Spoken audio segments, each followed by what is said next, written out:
everyone. Welcome back to Happy Rituals. I'm so thankful that you chose to join me again. This is the second video in a three-part series focused on your happiness. I love talking about this topic that I'm going to be discussing today, which is a calming evening routine, because your sleep and what you do that leads to a good night's sleep is what is really going to help you to wake up happy. Before I forget, be sure to subscribe before you leave and ring the bell so you get notified every time I post a new video. I'll be posting videos weekly that focus on helping you to live an intentional, happy life. A lot of what I'm going to be sharing with you today is focusing on setting you up for a good night's sleep. Why is this so important? One of the things you may recall from my first video is that so many of us wake up and our first thought is that you're so tired or you didn't get enough sleep, which is coming from that place of lack that I discussed. So if you get a good night's sleep, even if it's shorter, if it's quality sleep, it's going to help you wake up happier because you're going to be more rested. And not only that, it's going to help prevent burnout, lower your stress, it improves your memory, it improves your mood, and it improves your overall health. I am a firm believer in getting 7 to 9 hours of sleep a night. However, it's very challenging to meet that goal. I myself am a terrible sleeper, so I can relate to any of those of you out there who are. But I'm going to share with you some of the things that I do that help me to sleep well, which helps me to wake up happy. And be sure to come back again next week when I talk about an energizing morning ritual that's going to help set up your day for success and happiness. Like in my first video, you don't need to implement every single thing I talk about today. It's going to be too much, and no one has the time for an 8-step evening routine. If you do, that's phenomenal and I admire you. Like many of you, I work outside of the home at a full-time job. I have other commitments outside of work. So it's really hard to schedule a good 30 to 60 minutes to get a really good evening routine that includes yoga, meditation, a gratitude practice, that includes everything in the world that I would like to do every night.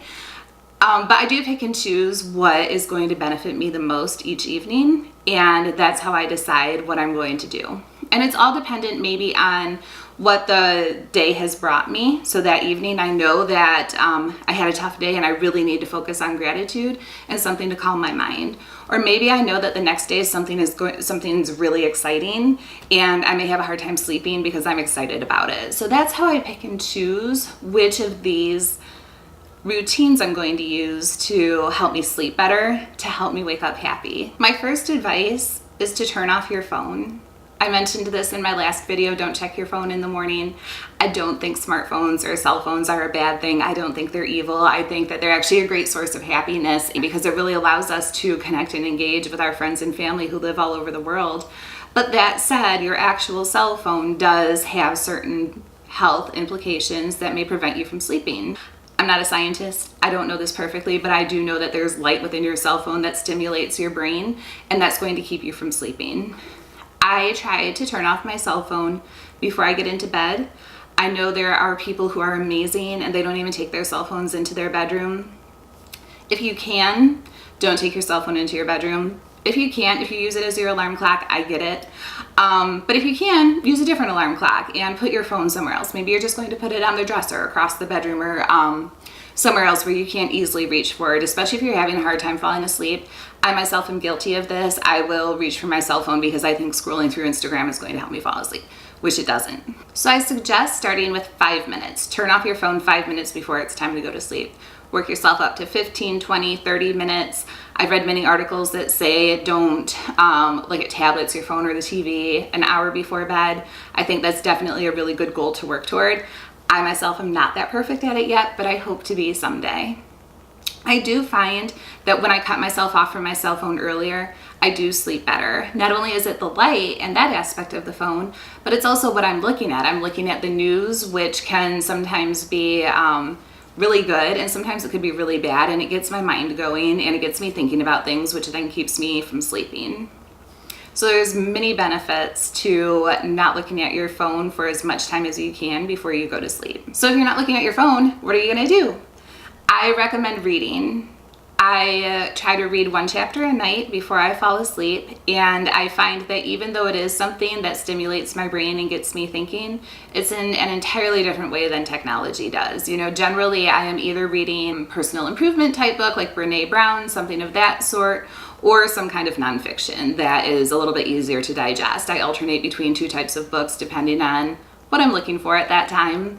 But reading is definitely much more calming than reading on your phone. Reading a book or even a magazine would be more calming than looking at your phone or looking at your iPad. One of the most important things that I do is practice gratitude. It's not a formal practice that I have, and while I think that the ideal practice would certainly to use some kind of journal, such as the 5-minute journal that gives you space to write 3 things that you're grateful for, I think that's phenomenal. And it's not that I'm not grateful for 3 things every day, it's just that some days thinking about one thing that I'm grateful for is enough for me to kind of reset my mind and recenter, so that it's easy for me to remember the good things that happened the day before when I wake up the next morning. So some days, you know, it may be that you're grateful because you got a raise, or you may be grateful for a great conversation you had with a friend, or something equally incredible happened in your life. Maybe you had a big promotion, or you just got engaged or something fun like that, and that's really cool. But we all have those days where sometimes we're just grateful that we made it through the day, and that's okay. Don't get hung up on the fact that it feels negative to just be grateful for getting through the day, because we all have those days. As long as it's not happening every day, it's totally fine to have days like that. Along the same line, you could also keep a journal. Maybe you include something that you're grateful for, maybe you don't. Maybe you just write 1 or 2 sentences about your day, or maybe you just have something on your mind that you need to get out of your mind. That is something really important. If we have something going on in our minds and we can't get it out of our heads, it's really easy for our brains to keep going and keep processing and keep going and going and going, and it keeps you from sleeping. So if you write things down, again, that's another way to kind of get it out of your mind. You're getting it on paper, so it's going to be there for you when you need it, but you don't need to keep it in your mind, which is also going to help you sleep. That leads me to my next tip, which is to keep a notebook next to your bed.